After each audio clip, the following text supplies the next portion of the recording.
Christine Holgate never resigned. Now, don't tell lies. Some scorched land, wide and free. Are we just going to continue with them screwing the farmers down through the floor? But I ain't spending any time on it. Don't keep interrupting me. You hear me? Don't keep interrupting me. I have a royal cover.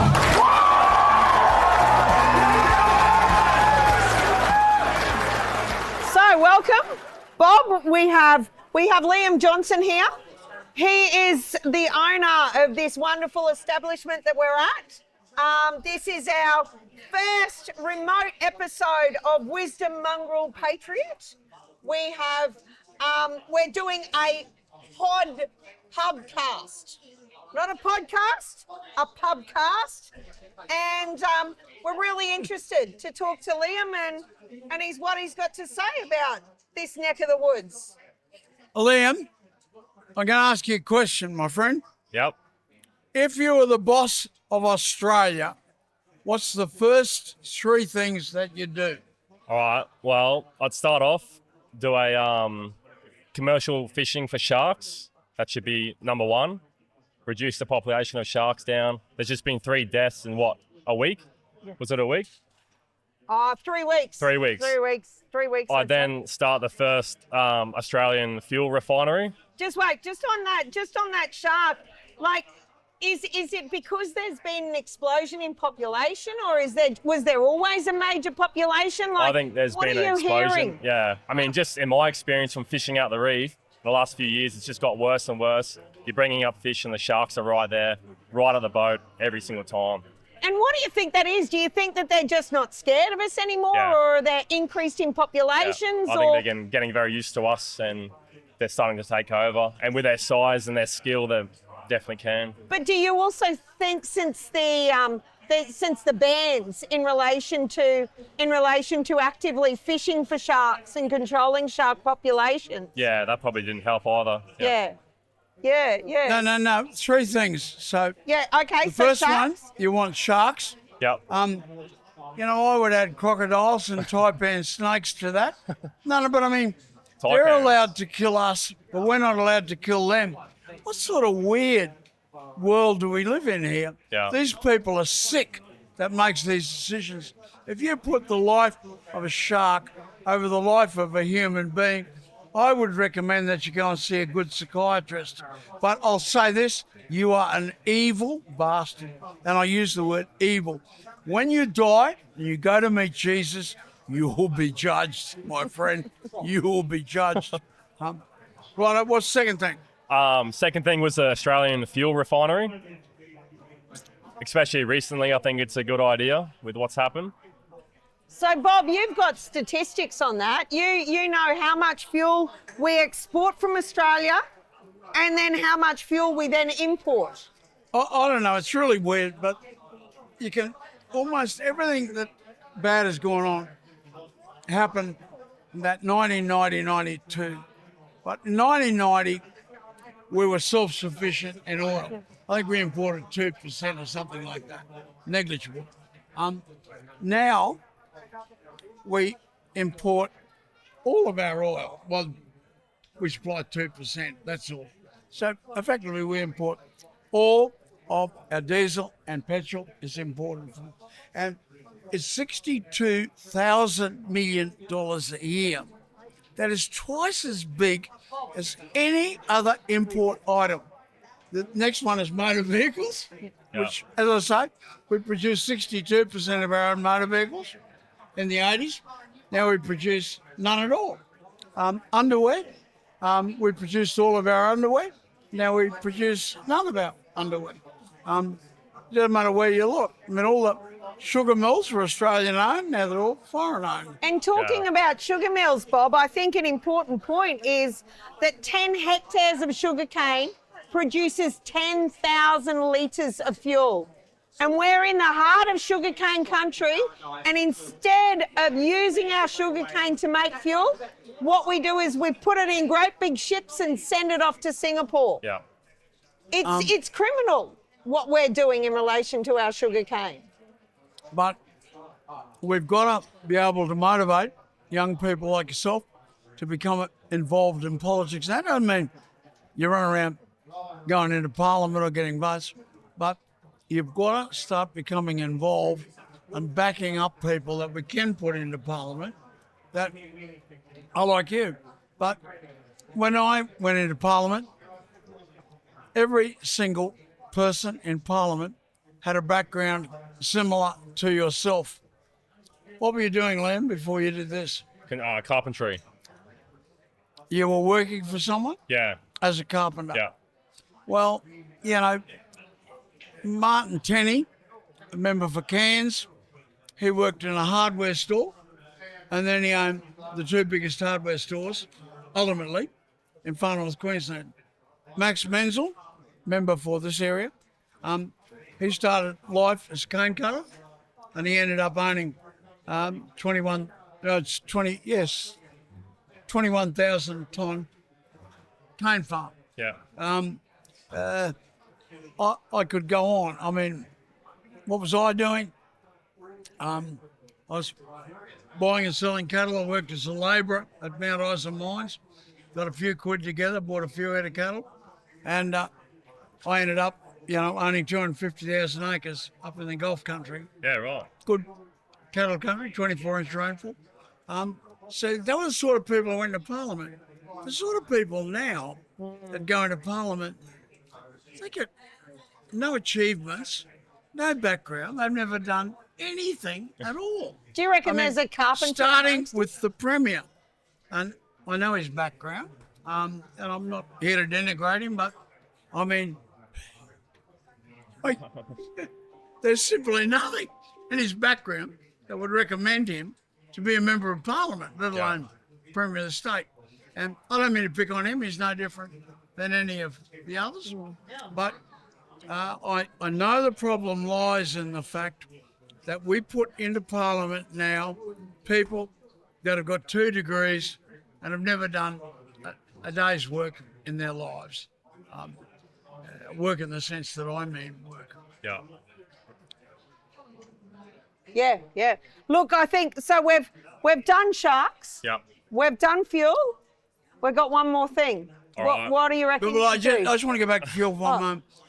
We're 20% self-sufficient in oil, and we can ramp up our ethanol to 40% without even looking sideways. Even half the sugar mills converting over would give you enough fuel to not import $60,000 million that you're sending overseas every year that should be going to the pockets of Australians. We can do that tomorrow. Yeah. I mean, all you've got to do is reopen the 4 refineries, which is no cost much at all. And those are the 4 refineries that have closed in the last 5 years. Yeah. There's 2 refineries still operating, but that's all you've got to do. And then introduce, of course, ethanol. And also, 23% of the cars purchased in Australia are purchased under a government contract. Yeah. If you decree that all of them have to be hybrids, and they should run mostly on electricity, well, there you go. Now you're self-sufficient. Well, you need to bring back coal so that you could actually have cheap electricity. Well, that's another thing. We buy our electricity from China. What sort of moronic country, the most coal-rich state on earth, Queensland, buys overwhelmingly most of its electricity from China? But are we explain completely that. mad? You mean by that we buy the solar panels to create the solar renewables. panels We buy come from China. we buy the wind turbines to create the windmills. All of that is imported. So we are wholly reliant in relation to renewables on raw materials that come from China. But also, I mean, what do you got? Electricity supply only works for 8 hours a day. I mean, are you completely mad? Having electricity supply that only operates for 8 hours a day. Well, the biggest usage is in the 6 hours after 5 o'clock. Yeah. It's at night time. That's the biggest usage. So, no matter where you look, we're in a mad. And at the turn of the century, 1902, the economy of Argentina was bigger than the economy of Australia. It was one of the most advanced industrial countries on earth. Argentina would not now be in the top 100 countries. It's just gone straight through the floor. But what happened in Argentina, you're seeing happening here. Statesmen and representatives of people are replaced by grubby little self-opinionated, importance-seeking people. I don't say power-seeking. It's not power they're after. It's importance. And there's one very interesting member of Parliament said, they're not interested in power. They're not interested in being important. You know what they need? Why they do it, Mr. Speaker? Because they need it. And I don't want to name names, but let's say the most prominent people in politics in Queensland, they are people that need it. Nothing else could give them any importance. They need it. And I suppose that's we've got a lot of career politicians, and Well, they're all you've been career. in politics. You've been in politics for a long time. I'm not saying that you're not a career politician, but you had a life before politics. You were out there. You were giving things a go. You were giving mining a crack and various other activities. Well, I only come back for 3 years to help Jockey Peterson out because I hated Whitlam and I wanted to get rid of him. Well, anyway, but we're digressing. Life doesn't deliver what you want. Life delivers what the cards. You have to play the cards you dealt. So I am where I am. We're digressing. So we've got shark. We've got control of sharks. Petrol. We've got petrol. What's your third thing, Liam? Third thing's inflation. Inflation. So I found it quite hard here. When I opened up, I charged beers at $10 per beer. I found a lot of people were complaining at how expensive they were. I need to drop the price, they're too expensive, they can't afford it. Then again, I'm trying to cover costs. It's a very expensive building. It's a very expensive world. I got a lot of overheads. And it's just hard. Like, what do I do? Well, I think you were hearing today when we've done a bit of a pub crawl today, and I think we had explained to us that somebody in Canberra was charging $13 a beer, and when he actually did the figures, when he thought about all of the taxes that were associated with And government charges. he was making 50 cents. Yeah. 50 friggin' cents. And the rest was going to the government. And going to the government. A lot of the major proportion was going to the government, going to all of the regulation, going to all of the overheads, the electricity, it's just absolute. Where is your freedom and fun? If you basically, and I think you had an interesting anecdote when that was said. You talked about the French Revolution. Yeah. When they put this horrific charges on beer and pubs and that, my first thought, I'm a published historian, so you don't get a book published unless you know a lot about history. But the French Revolution was made in the coffee houses. They didn't have pubs in those days, but they had coffee houses, The French had wine with every meal. But the place where you went to have a night out was a coffee house. So the French Revolution was made by people talking to each other in the coffee houses. When the French revolutionaries took over, the first thing they did was close the coffee houses. Right. Nobody else is going to make. And that's what I thought here. You can't call them socialists, but once upon a time they used to be. Now they're wokies. When the wokies got elected, when the government fell in 1990, when the wokies got elected, the first thing they did was attack the pubs, But all I could think of was the French Revolution, The first thing they did when they got into power was, we're not going to have people talking to each other in pubs. Yeah. They might find out how hopeless we are and throw us out. So we better close down the pubs. Wasn't there a politician that once said to you, Bobby, the problem with you is that you talk to people in pubs? No.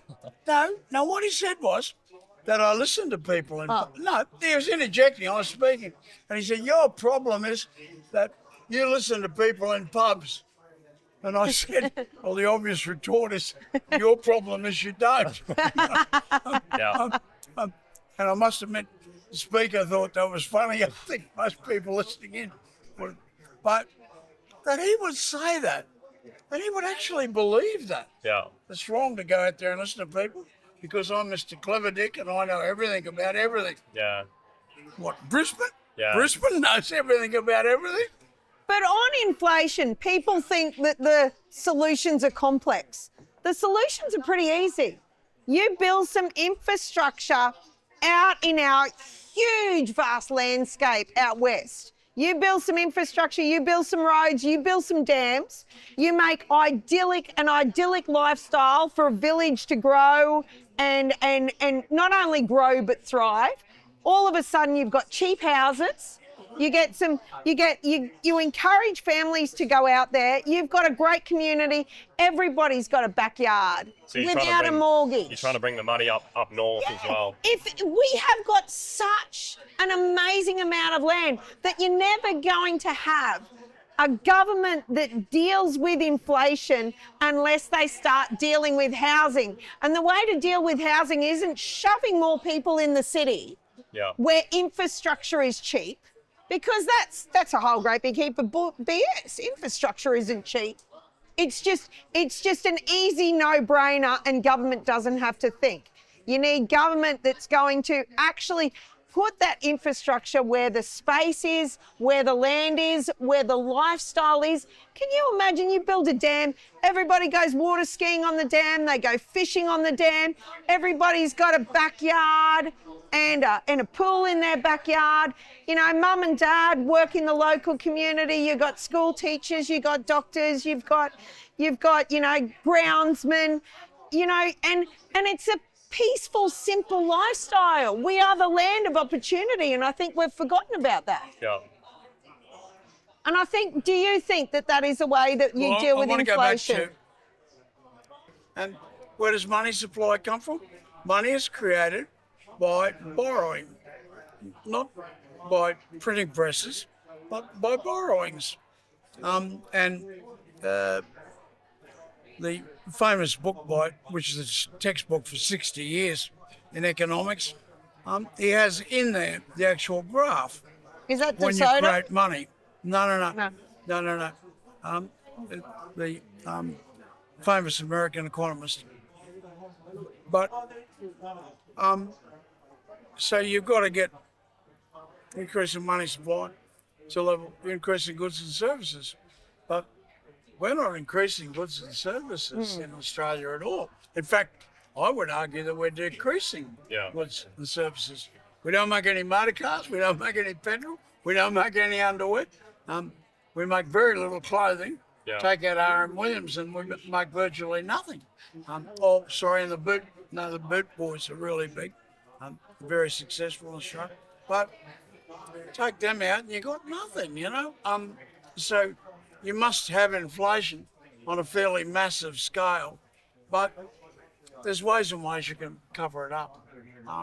But eventually it'll break loose. And so I think you're in a holding pattern, but the pressure is just building up, and eventually it will burst.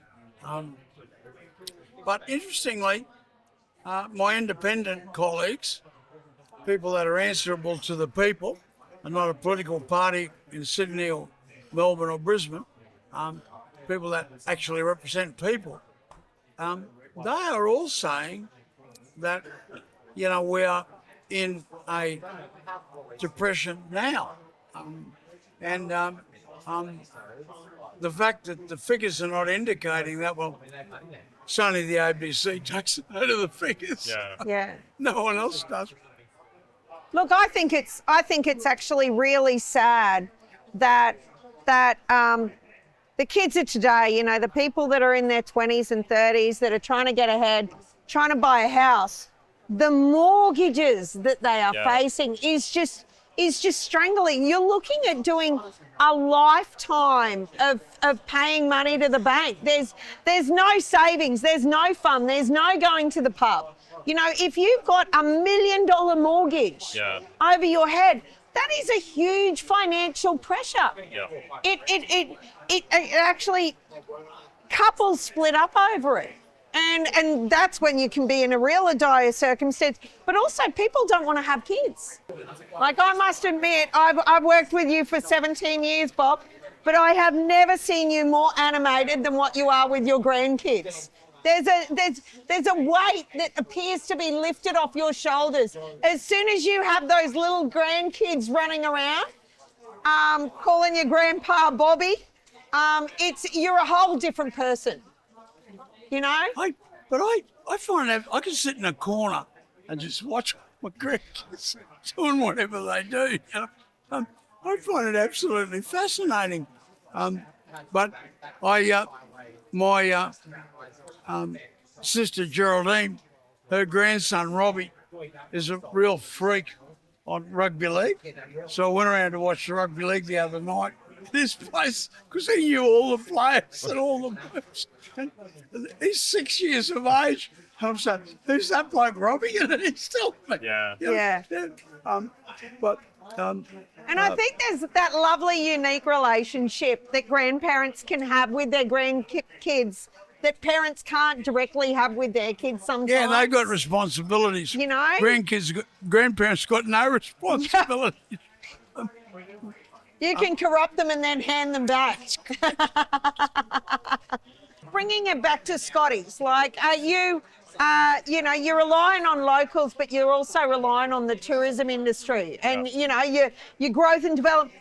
What can we do? Like, I understand, what we have done, I suppose, is we've fought for the Mission Beach Marina, the Clump Point Marina, so that you've got a safe anchorage and you've also got the ability to bring in and out boats. Yeah. We've got, we're in one of the most idyllic locations in Australia, if not the world, I'd argue. Yeah, definitely. What can be done to actually advocate for this area? Is it about businesses like yours getting together? Is it about government handouts, or what can be done? I think it'd be about trying to get the Brisbane money up north.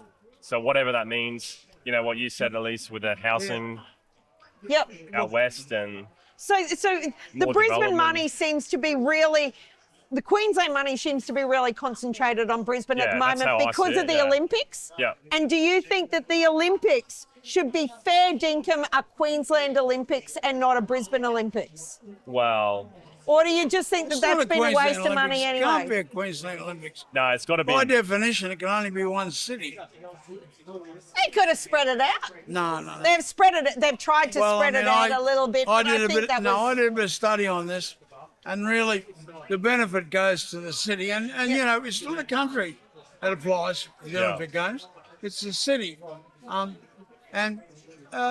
can't think of any benefit that will come up here. I think you did figures about how much extra will be spent on Brisbane for infrastructure. Yeah, 62,000 million.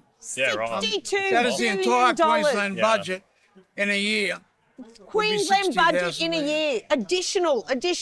And that's what we're paying for up here as tax. Yeah. We got huge potholes in our roads. Yeah. We've got roadworks that continue on for years. We've got, the only tunnel that we've got is a tunnel that has a great big drop-off for cassowaries that don't fly. Yeah, it's absolutely ridiculous. That's true. The only tunnel we got is for cassowaries. And there's an 80-foot drop. They haven't got wings. No one told them in Brisbane. The cassowaries don't have wings. I think that in itself, a picture of that ridiculous tunnel. Yeah, that's crazy. Is actually quite descriptive of the way that we feel treated by the Queensland government up here in the north. We get tokenistic scraps like given to us without any thought Well, the fact or it any got consideration. through, it got through development, and then it went so far over budget for what it is crazy. Yeah. But that's paradise. Well, we have a bloody waterfall on every street corner, on the Yeah. Paradise Coast, Yeah. the Mission Beach Coast, if you want to call it. We have waterfall on every street corner. There's a few hundred metres away, there's one, isn't it, where we're Yeah. sitting now? So we got the waterfalls. We've got the Great Barrier Reef now that we can access it with the Mission Beach Marina. 3. But there's 3 that we don't have. And there's a spectacular road between Bingle Bay and Mission Beach. And it's where the jungle goes Yeah. all the way down, and it's just beautiful. It goes actually all the way down, and you're basically driving on the edge of jungle. And on one side there's a beautiful beach, and on the other side there's jungle, and you can really feel encapsulated in the middle of it. It's just spectacular. There's very little jungle left, Brazil is all of that southern part of their jungle area, which is up in the north. It's all put under farming now, Yeah. with very little of it left.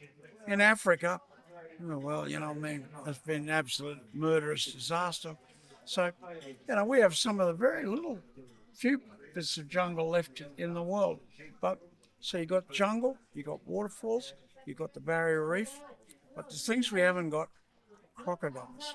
But, we're working very hard to help Paranella Park. Mark and his wife, they've got plans for 100 crocodiles there.